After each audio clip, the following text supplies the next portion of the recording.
I just want to welcome all of you for this live event today.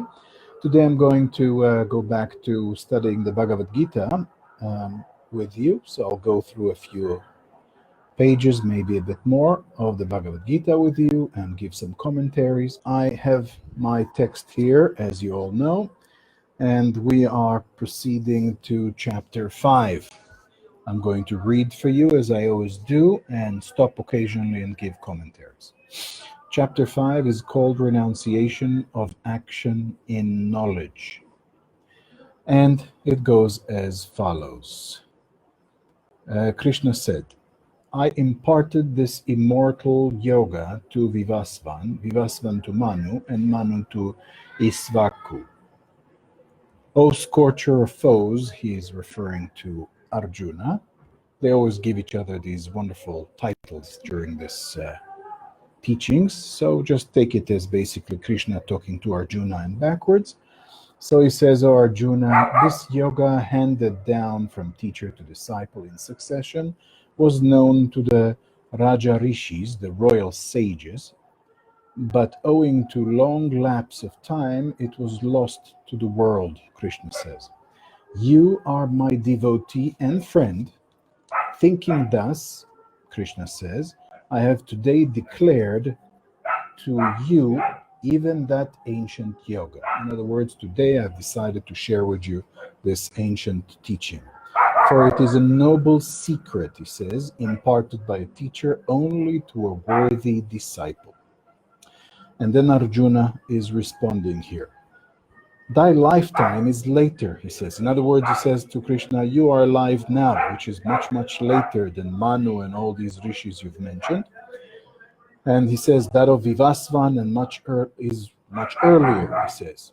How then am I to understand, Arjuna is asking, that thou did impart this doctrine to Vivasvan, who was millennia before? And Krishna answers, he says, O Arjuna, you and I have passed through many births. I remember them all, Krishna says, but you do not, O scorcher of foes. This is worth commentary here, because I hope you remember at this point, because we went through the Bhagavad Gita already a few chapters until now, and I was telling you that Krishna is considered to have been an avatar. An avatar means a descent of a divine soul. That means that he is considered to be a divinity, a soul which is more than human, a soul which is divine. In other words, this is a fully enlightened human being which is more than human. And that means what we learn here is that an enlightened individual, as Krishna says, remembers all their previous reincarnations. And this is not what we see today in the New Age environment, where people play around with trying to remember their previous lives and whatever. Many of it is not accurate. Many of it can be fantasy, imagination, or all kinds of psychoanalysis or stuff like that. It doesn't mean that it actually is authentic. However, enlightened people, fully and true enlightened people, do have full and absolute clarity and memory of all their previous reincarnations. There have been many others who talked about this in authentic spirituality. There are Tibetan yogis who have mentioned this, some great lamas. There are other practitioners, even Buddha himself, the famous Buddha, says clearly that as he was sitting in his last attempt, sitting and meditating just before he reached the full enlightenment, in the famous night where you meditated all night, Buddha says that the last event or experience that he had before entering the full enlightenment was that he became fully aware of all his previous lives. So this is what Krishna is saying to Arjuna here. He tells him, you and I, that means Krishna and Arjuna, both of us, have reincarnated many times. We lived many lifetimes before. The problem is, he says, that I, being an enlightened person, in other words, what Krishna is referring to, I remember all my previous reincarnations. The problem is that you don't. And that's why you're confused, because you're saying, how is it that you're saying, Krishna, that you have taught very ancient sages thousands of years ago this teachings, but actually you are here with me talking right now and you're not that old, so what is going on? And Krishna explains, I did teach them, but in a previous life, or one of my many previous lives before. So that's how he clarifies this. And he explains, though birthless and deathless, he says, and the Lord of all beings as well, he's referring to himself, yet I, the eternal being, take birth by my inherent mysterious power. He says that he has this inherent, that means this is a power which is his. It's not something that he needed to obtain. It is inherent to him. And he says that I have this mysterious power. This is what we call the power of the soul, the divine soul. And with this power, he says, he has the capacity, the ability to do anything. And he continues saying, employing the pure or sattva aspect of my material nature, prakriti. In other words, he says, with the power of the soul, he has the control over prakriti, or the matter, the manifestation. He continues, whenever, and this is an important point to listen to, because we are actually today, all over the world, we are at this time. This is a time that he's talking about. And he says, whenever there is decline of dharma, that's the divine law, and the increase of adharma, which is the anti-divine law, sounds familiar, I'm sure, for some of you at least. Then he says, O Arjuna, I manifest or incarnate myself in a body, he says. In other words, Krishna is reincarnating whenever the situation in the world is totally bad and dharma is lost, and adharma, which means the anti-spiritual way of life, is flourishing. In that situation, in other words, the world becomes topsy-turvy, the bad guys, the negativity is fully in control, and spirituality is in utmost decline. He says then he reincarnates in a body, in a human body. And he continues, for the protection of the good, for the destruction of the wicked, and for the establishment of dharma, I am born from age to age, he says. He says, O Arjuna, he who thus understands the truth about my embodiment and my deeds, his actions, he, on abandoning his present body, that means at the time of death, that devotee is not reborn, he says. He attains to me. That, in other words, he attains the divine stature. Freed from passion. Again, the devotee, he discusses those devotees. He says, freed from passion, fear, and anger, even absorbed in my thought and ever dependent on me, he says, many have attained to my state, being purified by the fire of knowledge and austerity. So he explains that there have been many people in the past, and this could be thousands of years, he says, that were able to let go of passion, fear, and anger, and to be fully absorbed, like in meditation, into the mind of Krishna, the divine. He says, many have attained to my state, to the state. Because the idea is, and this is something to remember, it's taught also in the Yoga Sutras of Patanjali, that when a human being, a yogi, has the capacity and to identify fully, and we're talking about a very advanced form of identification, it's called samyama. When we can identify fully with something, we will become that. And in this case, he says, at the time of death, if that person throughout life was so focused on me, in other words, he means on the divine soul, then at the time of death, that's what you will become. You will become me. In other words, you will become divine. That's his teaching here. And he continues, whosoever worship me through whatsoever path.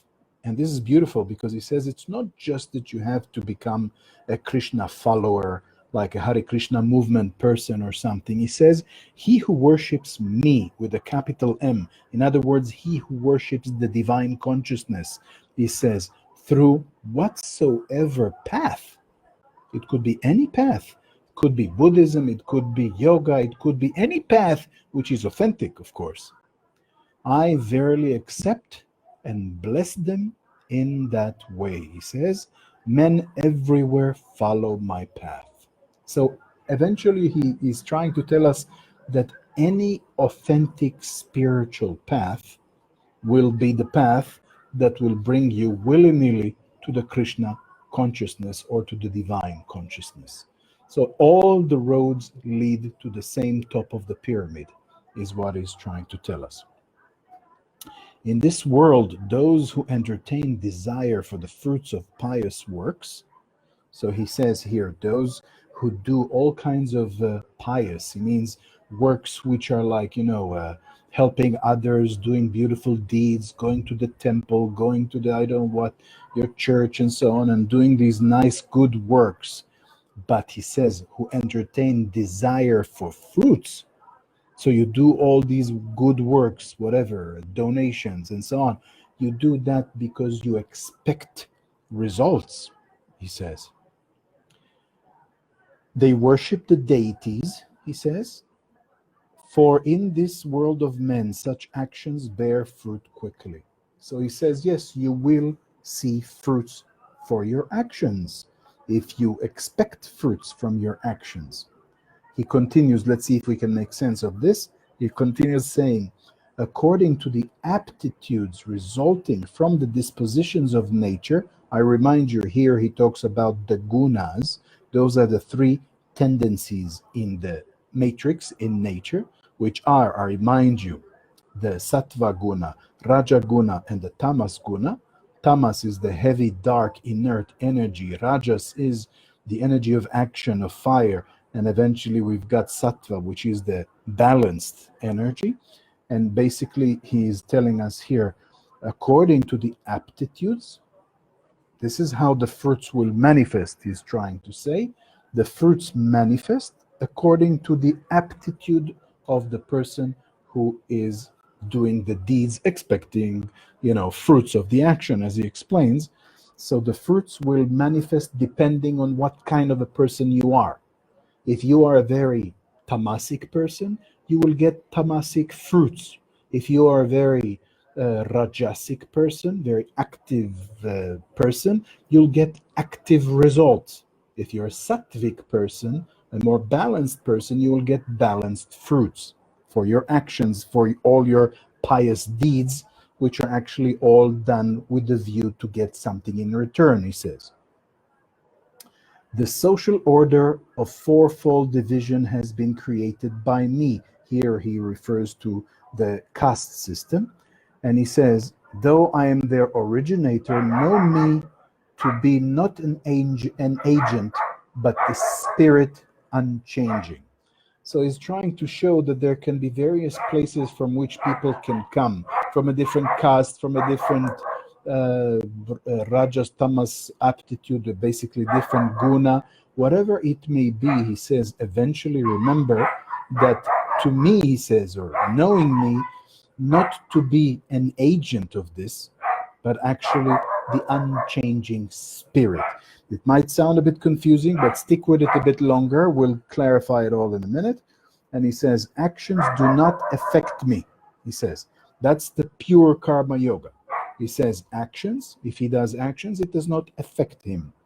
Nor have I any desire for the fruits of the actions. So he doesn't have any desires for any fruits of the actions as well. Whoever knows me to be so is not bound by karma. That means when he says knows me, he means whoever can meditate, can concentrate, can do samyama, can identify with this quality of being without desires and not being attached, then that person will not be bound by karma. Knowing thus, the ancient aspirants after liberation performed works. Therefore, you too do work as these ancients did from the time immemorial. He says this is how the ancient people from ancient times did, that's how they did work, without yearning for the fruits and without being tied to the actions. By doing that, he says that's how they reach me. What is work and what is non-work? He is asking here. It is a subject regarding which even the wise are perplexed. So basically says it's a confusing concept. What is work, what is not? In other words, what is action and what is non-action? He says, I shall therefore speak to you about the action or work.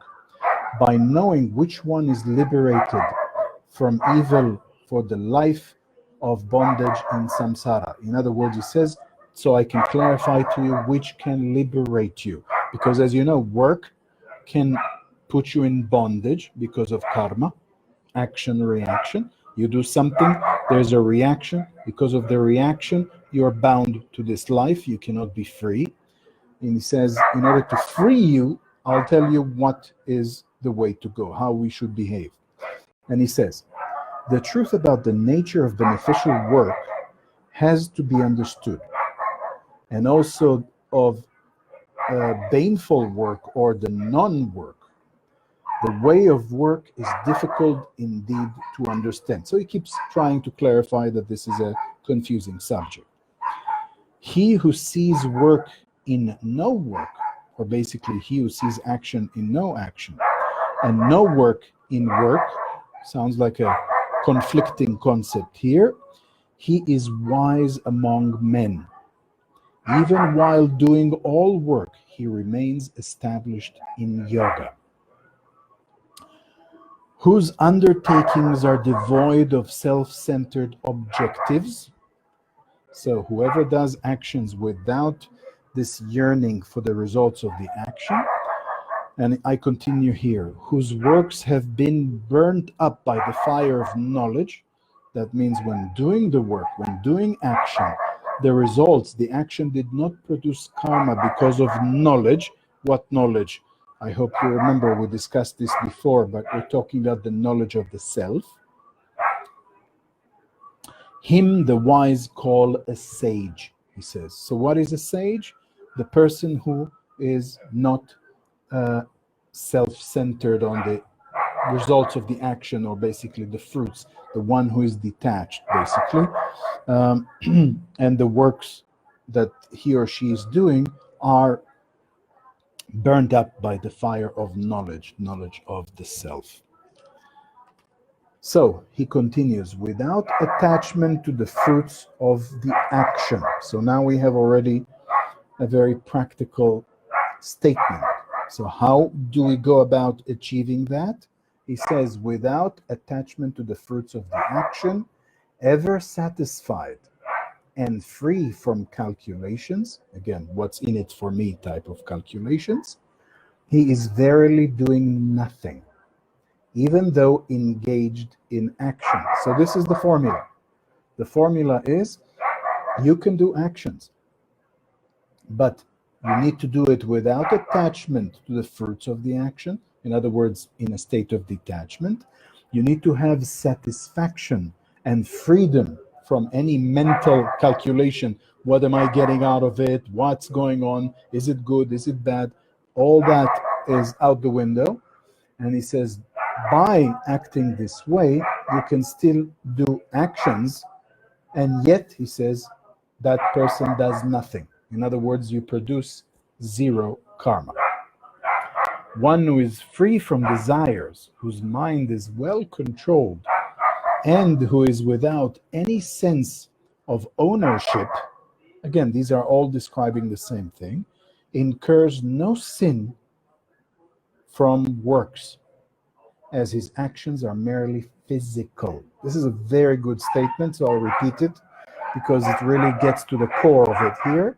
He says, The person who is free from desires, desires again, I want this, I need this, the desires are, you're free of them, whose mind is well controlled, because the mind needs to be controlled here, and who is without any sense of ownership. In other words, you don't have the feeling or the concept all the time, I own this, this belongs to me. I mean, this is a silly way of thinking, because essentially nothing belongs to us, because we are just visitors on this planet for a few decades and then we leave. So it's kind of funny saying, this is my thing, this is my land, this is my house, this is my car. What is mine? Mine, it's temporary.